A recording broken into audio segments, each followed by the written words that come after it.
Hakadosh Boker Or Muadim L'Simcha Masechet Ketubot Daf Tzadichet Amud Aleph 98a1. We were talking about now, right? Hahi itata. There's a story. Okay, this is second line. Hahi itata the tafsa kasa the kaspa ketubata. So there was a woman that she grabbed a silver goblet from the properties of her husband as a payback for her ketubah. Okay, then afterwards katava mizoneh. Then afterwards she comes and she starts asking for mizonot. So Atayla kamed Rava, they came in front of Rava. Amar lehu liyatme. So he went and he tells the Yitomim, Zilu havula mizonot. Go give her mizonot. Letechash leha. Right? The Rabbi Shimon de Amar lo amrina lemiktzat kesef kechol kesef. Nobody holds of this shita that if she already came and she has the zechut for a little bit, she has the zechut of everything. So because of that, we say that even if she came and she got part of her ketubah, she still gets the mizonot. Okay, but rather the halacha is like chachamim that they argue and they say miktzat kesef kechol kesef, and therefore, right, it does not take away the chiyuv of the mizonot. So shalach le Rabba bered Rabba le Rav Yosef, sent Rabba the son of Rabba to Rav Yosef.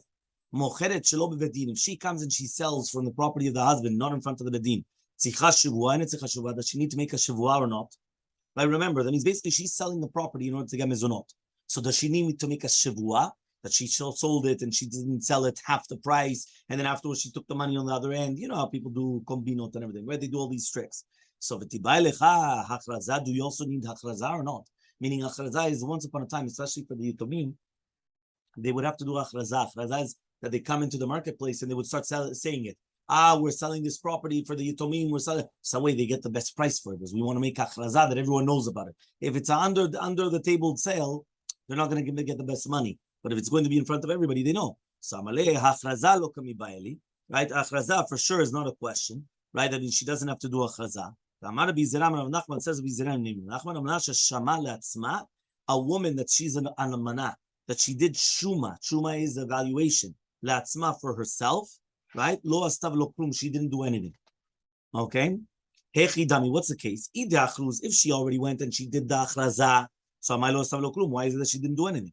Rather that she didn't do it. So leatzma hu delo asta rai velo klum. She didn't do anything for herself. Ha leacher, but for other people, ma shasta asta, whatever she did, she did. So says the Gemara, leolam de achruz, really be'emet, she did mention it. Right? Uve de amri la man shamlich, who was the one that evaluated the property? Ki hai da'u gaver dafkida gabe kistad yatme. Just like a person that he was mafkid, right, from the yitomim, right? It says over here. Okay, Tevin umispot. Tevin is like grains. Azal shamal lenashe, and then he went and he evaluated it for himself. Arba me'azuze. Iyakar went up. The kam b'shit me'an. It was 600 zuz now. So atalakim the Rabbi Yami. They went in front of Rabbi Yami. He says, "Man shamalach, who was the one that did this?" That means for the fact that it wasn't done in a bedin, right? So therefore you collected it, and then it went up in your price. It went up in the price, but it was in the property of the yitomim. The hilchta, what is halacha? Tzikha shivua. She does need to swear, but and at tzikha achraza, she does not need to do achraza, which means that an almana, she's going to start selling the fields. She does need to swear that she did everything properly and she didn't do any tricks and things like that, but she doesn't need to do achraza. She doesn't need to start mentioning it to everybody. Okay, Mishnah Tzadichet Amud Aleph towards the bottom. Almana she'ayta ketubata 200 u'machra shaveh maneh b'200. Imagine you have an almana that her ketubah was 200 zuz, and she sold the property, which was shaveh for 100 zuz with 200 zuz. Right? Or shaveh 200 or 200 zuz, she sold it for 100 zuz. In both of these cases, nitkabla ketubata, she accepted her entire ketubah. Meaning the fact that she went and she, whether it's shorthanded or overcharged, whichever one that you want to call it, she receives her full ketubah. Second halacha, hayta ketubata maneh. What happens? She only had one maneh for her ketubah. I mean, she wasn't a betula or whatever the case was. Umachra, and she sold the karka, shaveh maneh v'dinar b'maneh, which was worth 101 zuz, and she sold it for 100 zuz. Michra batel, it's going to be batel. Why? But she has no rights to sell it more than the maneh, because the entire thing was a mistake. Vafilu, because basically she only has one maneh subjugated to her, not more. So the fact that she sold it for 101, that means she didn't need to sell that field because it was worth more. So it's not a good sale. Vafilu, even if she's going to say, dinar, I'm going to give that the extra dinar to the Yorshim. Meaning she's going to say, listen, it's worth $101. The husband was obligated to her $100 for a ketubah. She says, I'm going to give that extra dollar to the Yitomim, the Yorshim. Doesn't help. Michra batel. Rashbag says, the sale is batel because it's left without nothing. No, he gets back the money, obviously. No. But the entire sale is batel. Why? The transaction is canceled. Why? Because she had no right to sell more than her ketubah. She could only sell for her ketubah. Her ketubah was 100. She sold for 101. She's saying, yeah, but I'm going to give that extra one to the inheritors. Doesn't matter. No, for sure not. Then. Even until she's giving it back to the inheritors, it doesn't work. But she only has 100. So Rashbag argues. He says, no. It is good. Right? Until you're going to have leftover that you have in a field, batisha kabin, and in a gina 9 kabin, in a gina in a garden, bat chatzi kav, half a kav. And like the words of Rabbi Akiva, betrova kav, which means that he comes and he says, no, it's a good sale, unless you're going to have a leftover. What would be the leftover? If you have in a field, a regular field, 9 kavs of property, or in a garden, half a kav, Rabbi Akiva says even betrova, that's when it's going to be batel. If not, then it's going to be okay. Whatever she had, I could do about 400 zuz. And she sold, right, for 4 different people fields. Right? So she sold with the maneh v'dinar for 1 maneh. So the last one is going to be batel, but everything else is going to be kayam. Meaning there's 4 fields. She's selling each one for 1 maneh. She's owed 400 maneh. So all of the ones that she sold for 1 maneh is going to be okay. But the last one she sold for 101. That 101 is going to be batel. Everything else is going to be okay. But that 101 is going to be batel. Because again, it's 1 extra than what she needs. So because of that, everything else is going to be, that one is going to be batel, but everything else is going to be okay. Says the Gemara, Maishna shaveh matay maneh de'amlila atifsat shaveh maneh matay nami teima ana arvachna. Says 1 second, I don't understand you. What was the first case of the Mishnah? The first case of the Mishnah was she had a ketubah of 200 zuz. And she went and she sold one of 200 for 100. So just like over there, we come and we say, you lost for yourself. Because if you sold a field which was worth 200 for 100, now you lose. You lost. And therefore, even though your ketubah is 200, you received your entire ketubah because you lost to yourself. One second, what about the other way around? Let's say it was worth 100 zuz and she sold it for 200 zuz. So why don't I say the same thing? That she got it for herself, that she gained for herself. But she was the one that made the sale and she gained everything. So Amar Rav Nachman, Amar Rav Hua, says Nachman name of Rabbi Rav Hua. 98b, Kan Shana Rabbi Hakol Lebal Hamaot. You're right. Here, Rabbi comes and he says everything goes to the Meshaleach. So the Shliach cannot say that he gains. Everything goes to the one that's meaning like this. Just like here, the woman is a Shliach of the Yitomim. She came and she sold it for more of a price. Everything belongs to the money, the owner of the money, not the one that's a Shliach. Meaning, if you come and you send a messenger, and the messenger goes and he comes and he says, you know what, I've got this property, and all of a sudden he doubles it, he flips it, he makes it double. Right? He can't come and say, I get that extra double, because it belongs to the owner of the money. Okay, the Tanyas we learned in a Braita. Everything goes to the shliach. That means if they come and they give you an extra mana, everything goes to the shliach. These are words of Rabbi Yehuda.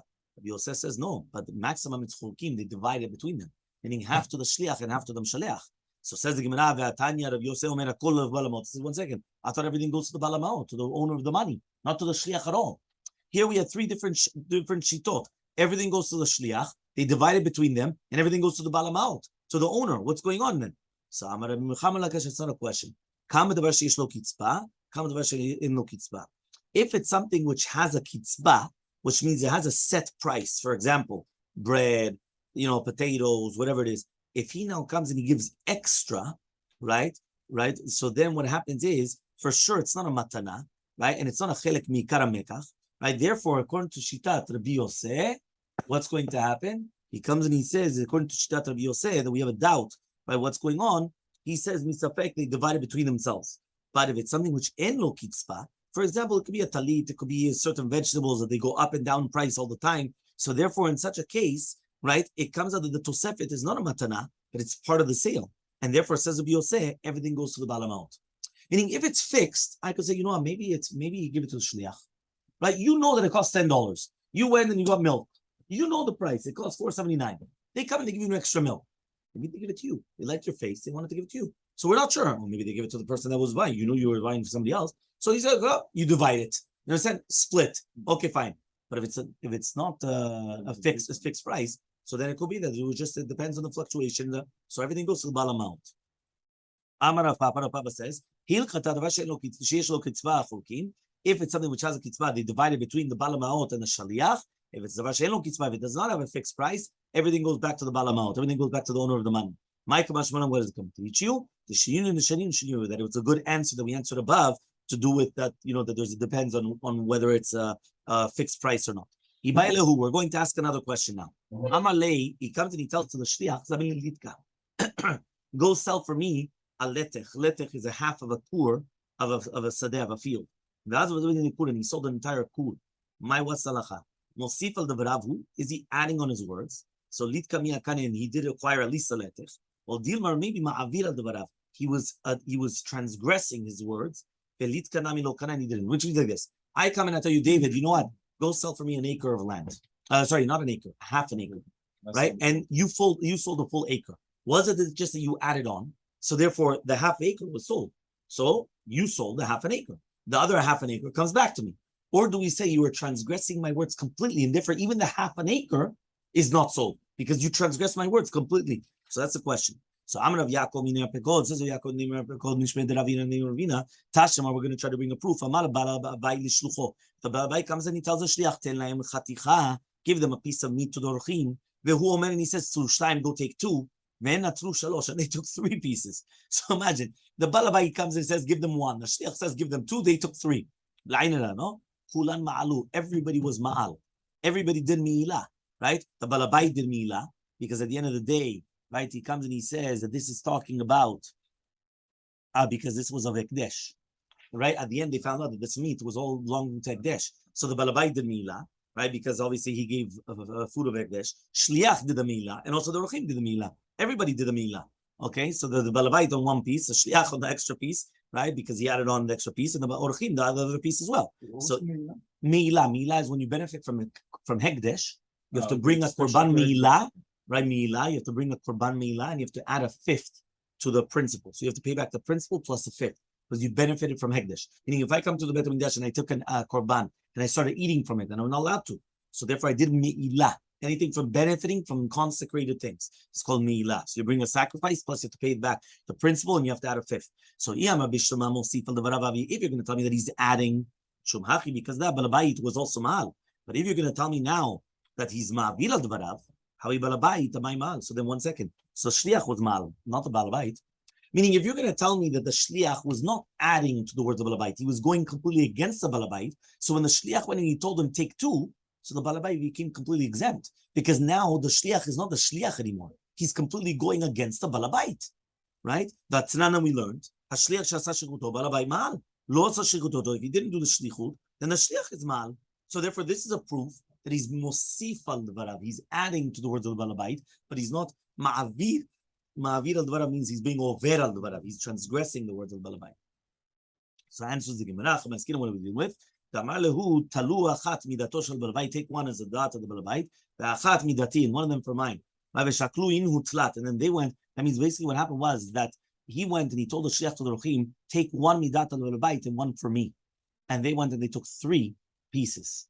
Meaning he went and he said, you take 1, you're taking 1 from the Balabai. The second one is for me, meaning I also get paid. So you're going to take it from me. Don't worry, I'm giving it to you. Meaning I'm going to take it off my maskot, right? And they were mavim, but that's orchim, right? So Tashema, we're going to try to bring another proof then because we don't know is it mosif or maviv. So I talked to Batamana machra shave mane medina b'minay mechra batel. We just said that if the ketubah was worth a mane and then she sold the field shave mane medina b'mane mechra batel, everything is batel. My love, we're not talking about the zabin that she sold shave mane medina b'mane medina, that she sold it for the exact same amount.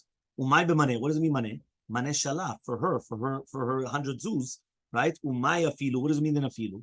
Afilu yomeret. Even if she's going to say she's going to give the dinar to your shim, the dinar mikarkai. The ktana, and we still learned michra batel, that is going to be batel. So you see from here that the shliach that did a little bit more than what they were supposed to do, they are ma'avir al devarav. Because you see here that here for the woman michra batel, whatever she sold is batel. But now 1 second, she only sold 101 instead of 100. So I mean, she went against the shlichut, and it's ma'avira, everything's batel. So you understand the case. So Ravuna B'Rav Natan comes and says, no, Oziel. She went and she made it cheaper, and she sold something which was made shaveh b'maneh v'dinar b'maneh. I mean, she instead of selling it for 101, she says, you know what, just give me 100, and I just get rid of my ketubah. You give me half on the side. Well, no, obviously in certain cases. So therefore, obviously in such a case, so therefore it's going to change everything. We continue with Zat Hashem tomorrow morning.